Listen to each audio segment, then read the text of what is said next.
Max Verstappen gets his way over F1 rule change as FIA announce Qatar GP delay.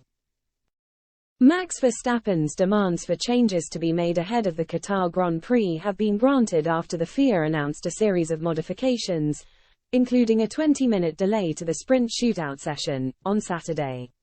The Red Bull star has been focused on persuading the sport's governing body to amend their regulations at the Lusail International Circuit, and now the FIA have granted his wishes. The 26-year-old needs only 3 points this weekend to wrap up his third consecutive world title, but the Dutchman is keen to ensure that F1 remains a competitive and enjoyable sport in the meantime.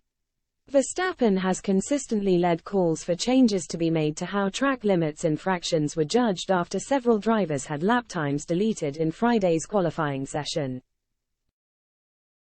And it appears the FIA have listened to the feedback from Verstappen, in addition to a host of other drivers, following criticism of the stewards' heavy-handed approach to track limits around the windy Lusail circuit.